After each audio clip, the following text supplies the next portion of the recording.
감사합니다. 이 아침에 저희들에게 말씀하시고 새로운 하나님의 은혜 가운데 성큼성큼 들어가는 복된 시간 되도록 인도하실 줄로 믿습니다. 부활하신 주님, 나의 하나님, 지금 살아계셔서 우리와 함께 하시며 말씀하시고 인도하시니 감사합니다. 예수님의 이름으로 기도드렸사옵나이다. 아멘. 창세기 18장 1절부터 15절까지 말씀 교독합니다. 창세기 18장 1절부터 15절까지입니다. 여호와께서 마므레의 상수리 나무들이 있는 곳에서 아브라함에게 나타나시니라. 날이 뜨거울 때 그가 장막 문에 앉아 있다가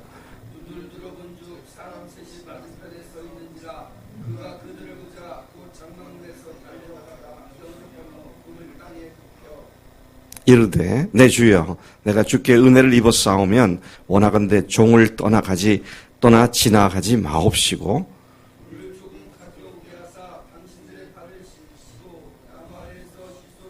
내가 떡을 조금 가져오리니 당신들의 마음을 상쾌하게 하신 후에 지나가소서. 당신들이 종에게 오셨음이니이다.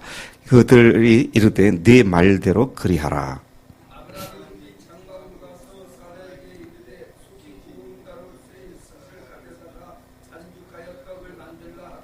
아브라함이 또 가축대에 있는 곳으로 달려가서 기름지고 좋은 송아지를 잡아 하인에게 주니 그가 급히 요리한지라.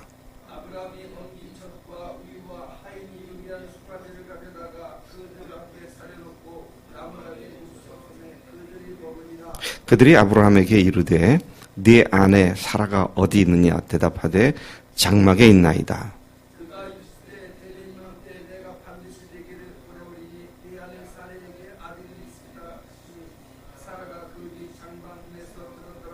아브라함과 사라는 나이가 많아 늙었고 사라에게는 여성의 생리가 끊어졌는지라.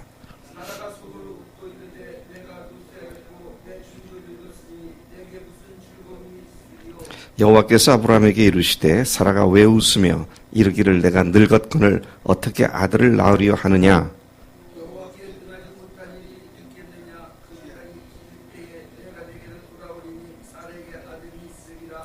사라가 두려워서 부인하여 이르되 내가 웃지 아니하였나이다. 이르시되 아니라 네가 웃었느니라. 아멘.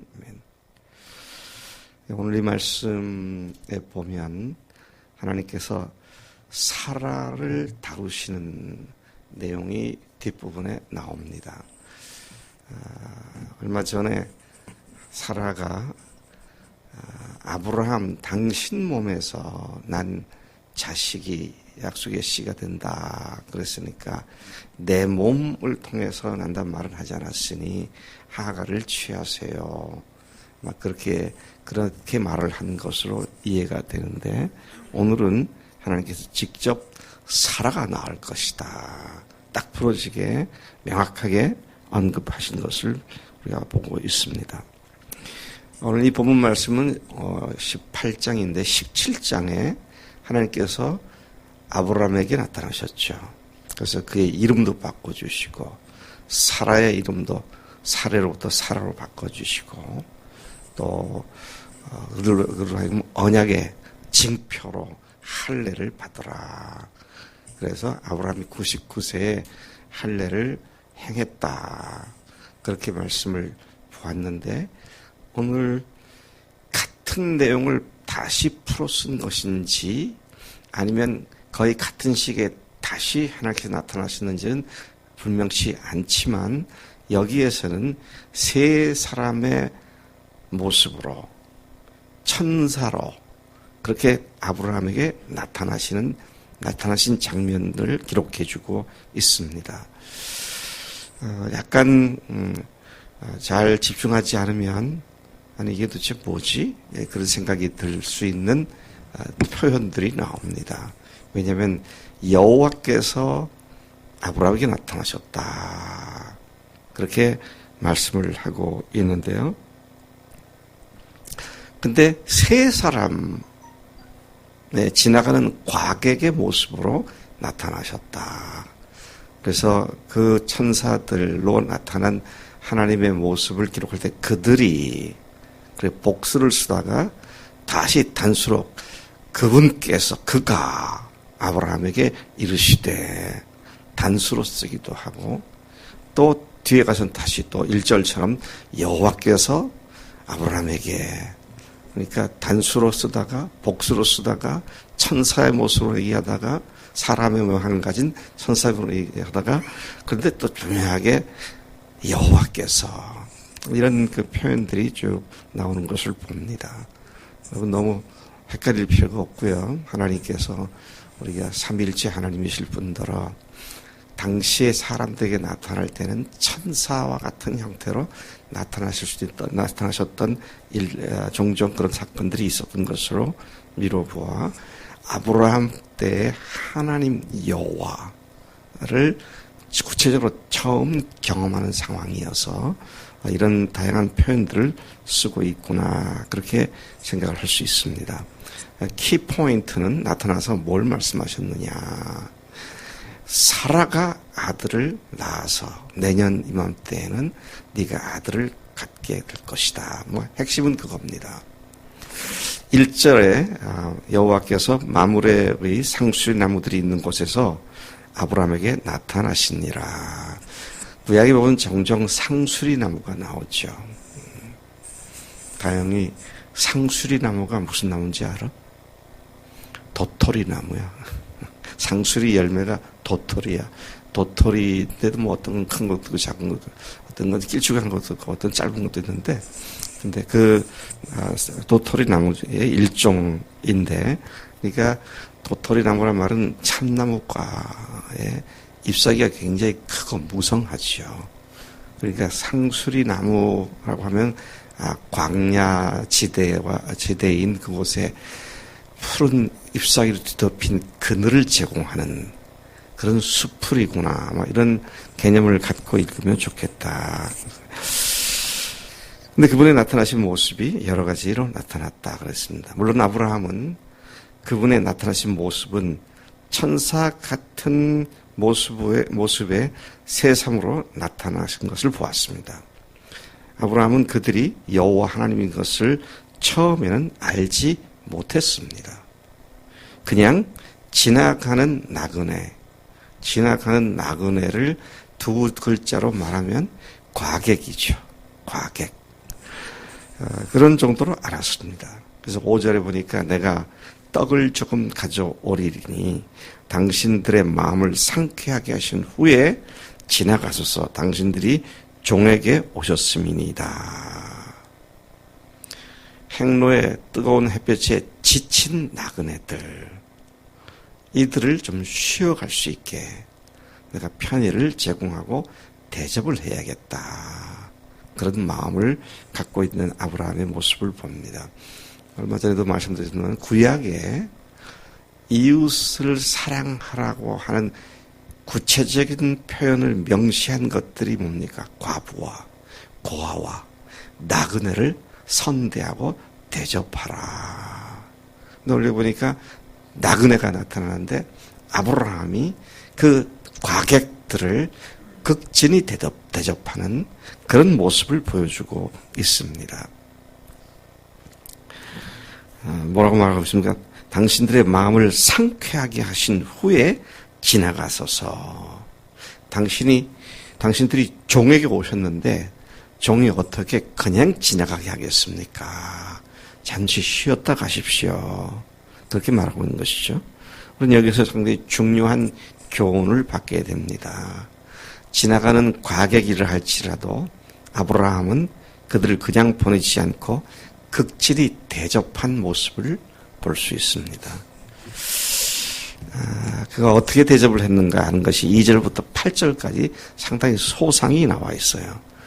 그는 사람 셋이 맞은편에 서 있는 것을 보자 장막 문 앞에서 달려나가 그들을 영접했습니다. 그가 그들을 영접한 모습은 참으로 극진한 모습이었습니다. 귀찮은 존재를 또 왔는데 할 수 없다. 도와줘야지. 이게 아니고 정말 극진한 마음으로 그렇게 나가선 것을 봅니다. 물을 가져와 그들의 발을 씻게 하고 나무 아래서 좀 쉬라고 그렇게 청을 합니다. 그러고는 급히 장막으로 가서 안에 사라로 하여금 속히 고운 밀가루로 떡을 만들라, 빵을 구우라고 그렇게 말을 하고, 또 본인은, 아브라함은 목장이 있는 양떼로 가가지고 또 소떼가 있는 데로 가가지고 기름지고 좋은 송아지 요리를 준비합니다. 뭐 어디서 왔다 어디로 가는지 모르는 사람에게 송아지 요리를 제공한다. 참 대단한 대접입니다. 저도 제 기억에 아직 어디 가서 송아지 스테이크를 먹은 기억이 별로 없는 것 같아요. 내가 돈을 주고 사 먹을래도 너무 귀하고 비싸서 사 먹은 적이 별로 없는 것 같아. 근데 아브라함이 자기 집에 있는 짐승들 중에 기름지고 살찐 송아지를 잡아서 대접을 했다. 그냥 나도 손님 대접했네 하고 모양내기가 아니라 가장 좋은 것을 골라 이렇게 대접한 그의 극진함을 보게 되는 것입니다. 그래서 상을 차리죠. 어떻게 차립니까? 엉긴 젖. 엉긴 젖이 치즈 같은 것이 아니었을까. 치즈, 버터, 그다음에 우유, 요리한 송아지, 그리고 사라가 구운 떡, 이런 것들로 밥상을 차려놓고 나무 아래서 밥을 먹도록 그들에게 상을 베풀어 줍니다. 훗날 신약 성경 히브리서에서는 아브라함의 이러한 나그네 대접에 관하여 뭐라고 말하고 있습니까? 히브리서 13장 2절에 보니까 손님 대접하기를 잊지 말라. 이로써 부지 중에 천사들을 대접한 이들이 있었느니라. 조금 전에 말씀한 것처럼 이웃사랑의 한 표징이라고 말할 만큼, 아이콘이라고 말할 만큼 나그네를 대접하는 그 일에 아브라함이 참으로 성심껏 이 일을 했다. 그런 사실을 보게 되는 것입니다. 주님이 그러하셨듯이 우리는 언제나 어려움에 처한 사람들, 비록 그들이 그냥 일과성으로 지나가 버리는 사람들이 할지라도 그들을 돕고 섬기고 대접하는 것이 근본 그리스도의 삶의 규범이라는 사실을 우리 마음 깊이 간직해야 할 줄로 믿습니다. 제가 사실 어제 이 말씀 묵상하다가 마음에 찔리더라고요. 뭐가 찔리냐면 우리 교회 종종 과객들이 예배당에 참석을 하고 지나갑니다. 어떤 과객이요? 뭐 여러 사람들 있죠. 근데 특히 선교사들이 왔을 때에 우리 교회가 후원하는 선교사가 아닌 선교들 왔을 때 조금 마음에 부담스럽게 느껴질 때가 있어요. 그냥 왔다 그냥 빈손으로 가게 하기에는 이분들이 늘 필요가 하나님이 일을 하기 위해서 필요가 있는데, 그래서 그냥 보내면서도 마음이 늘 아팠어요. 근데 오늘 이 말씀 보면서는 앞으로 우리 교회를 찾아오는 선교사들에 대해서는 다만 20-30만 원이라도 꼭 손에 들려서 보내야겠다. 참 제 마음에 그런 마음에 좀 이 아브라함의 모습을 보는 가운데 그런 생각이 들더라고요. 아브라함이 이분들이 하나님인 줄 알았습니까? 천사인 줄 알았어요.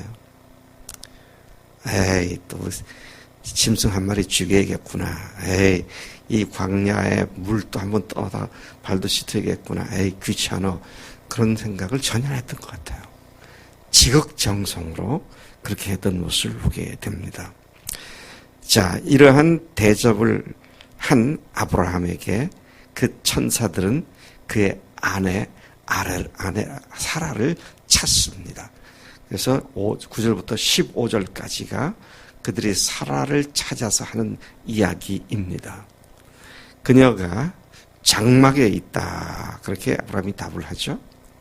그러니까 천사의 모습을 한 하나님께서는 얼마 전에 아브라함에게 했던 말씀과 동일한 말씀이라고 생각되는데요. 내년 이맘때에 네 아내 사라에게 아들이 있으리라. 사라가 네 아들을 낳을 것이다. 그것도 내년 이맘때 그렇게 말하죠. 그러자 사라가 그 뒤 장막 문에서 이 말을 들었습니다. 그리고 그녀는 속으로 웃으면서 말합니다. 아브라함이 얼마 전에 보여줬던 반응과 똑같아요. 아브라함은 후후후후 그랬는지 모르지만 사라는 호호호호 그렇게 웃었는지 모르겠어요. 그러니까 웃으면서 속으로 웃었다고 그랬습니다. 속으로 웃으며 속으로 말하기를 내가 노쇠하였고 내 주인도 늙었으니 내게 무슨 즐거움이 있으리요. 그녀가 그렇게 반응을 보인 것은 그럴만했습니다. 네. 왜 그럴만했어요? 아니 생리가 끊어진 지가 언젠데 생물학적으로 보면 애 낳는 일은 다 끝장난 얘기인데 여러분 만약에 하나님께서 저에게 내 아내 희정이가 내년이면 내 아들을 안겨줄 것이다. 그러면 그 얘기를 저도 들을 때 아이고 하나님 우리 사람은 더 말할 것도 없어. 호호호 별 웃기시는 하나님이시네. 그럴 거예요. 왜? 자궁적출 수술을 한 지가 언젠데 무슨 아기를 낳는다고. 생물학적으로 불가능한 얘기입니다.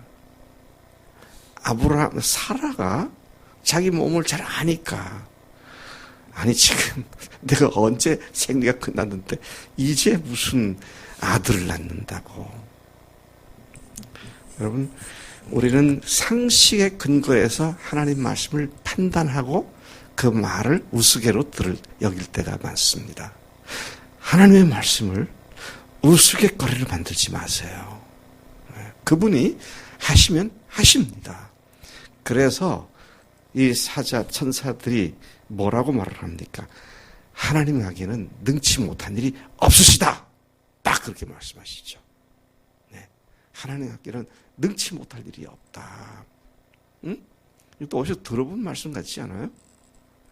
신약 성경에 아들에게 들어간 귀신을 내어 쫓게 할 수만 있으면 좀 쫓아주세요. 그러니까 할 수만 있으면이 무슨 말이냐? 하나님께는 능치 못할 일이 없으시다. 여러분 하나님께서 능히 하실 수 없는 일이 없습니다. 믿으세요? 아멘. 우리의 논리와 이성과 판단으로는 안 돼요. 그건 끝장난 얘기예요. 근데 하나님은 하시는 분이시자. 우리가 이런 믿음을 갖고 주님 앞에 나가야 할 줄 믿습니다. 사라가 이 말을 듣고 하나님께서 내년 이맘때 나에게 그렇게 하시겠구나. 그렇게 믿었을까요? 천사를 통해서 그 말을 듣고 난 뒤에 믿었을까요? 여기에 사라의 믿음의 위대함이 있습니다. 히브리서 11장에 보니까 사라가 믿음으로 이삭을 낳았는데 죽은 자와 방불한 그 몸에서 아들을 낳았다. 어떻게 해요? 믿음으로 낳았다. 24년을 기다렸는데 안 됐잖아요. 자기 생도 끊겼잖아요. 근데 하나님께서 말씀하시니까 그걸 믿더라고요. 네, 이게 믿음이에요. 그래서 여러분 우리의 판단으로 이건 안 돼. 끝장난 얘기야. 그렇게 판단하지 말고요. 판단 그렇게 된다더라. 하나님이 하신다 그러면 아멘 하시는 줄로 믿습니다. 이렇게 나갈 때 하나님께서 우리의 그 믿음을 보시고 하나님의 일을 행하시는 줄로 믿습니다. 17절에 보니까 아브라함이 엎드려 장세기 17장 17절부터 앞장에서 같은 모습을 보여준 내용을 얘기하고 있죠. 아브라함이 엎드려 웃으며 마음속으로 이르되 100세 된 사람이 어찌 자식을 낳을까? 사라는 90세니 어찌 출산하리요? 그렇게 반응한 지가 며칠이 안 됐는데 사라가 똑같은 반응을 하다가 믿음으로 팍 돌아섰다. 참 놀랍습니다. 네. 여러분 잘 안 믿어질 때가 있죠. 안 믿어진 것들 지금도 안 믿어진 게 있죠. 딱 돌아섰어요. 주님이십니다. 주님이 부활하셔서 지금 살아계십니다. 내 하나님이십니다. 그럴 때 하나님께서 큰 믿음을 의로 여기시고 하나님 일을 하신 줄로 믿습니다. 예. 이 과정을 거치면서 아브라함과 사라의 믿음은 전혀 새로운 차원으로 변화되었고 접어들게 됩니다. 이제 이에 관하여 히브리서 11장 11절은 믿음으로 사라 자신도 나이가 많아 단산하였으나 잉태할 수 있는 힘을 얻었으니 이는 약속하신 이를 미쁘신 줄 알았음이라. 그렇게 히브리서가 기록하고 있습니다. 하나님께서는 이들을 부부 단위로 온전하게 세워 주셨습니다. 여호와께 능치 못한 일은 없습니다. 우리 각자와 교회에 주신 하나님의 약속의 말씀은 더딘 것 같이 보일지라도 더 이상 소망 둘 수 없는 같은 상황에서라도 반드시 그 약속을 성실히 성취하시는 능력의 하나님을 믿고 담대히 앞으로 달려나가는 우리가 됨이 마땅한 줄로 믿습니다. 하나님 아버지 감사합니다. 이 아침 믿음의 조상으로 불려지는 아브라함과 사라의 연약하고 흔들린 그리고 거의 포기한 믿음에 다시 불을 지펴주셔서 믿음으로 아들을 낳게 한 사라의 그 믿음을 하나님 우리에게 보여주셨습니다. 오늘 우리도 주님 오랫동안 기도하고 잘 안 되는 것 같은 것일지라도 주님이 능히 하시는 걸 믿고 담대히 약속하신 것을 이루도록 믿음으로 반응하며 믿음으로 달려가는 우리가 되도록 역사해 줄 줄로 믿습니다. 하나님께서 우리들의 삶을 이 아침에도 다시 근본으로 다시 돌아가게 하시니 감사합니다. 예수님의 이름으로 기도로 삼나이다. 아멘. 아멘.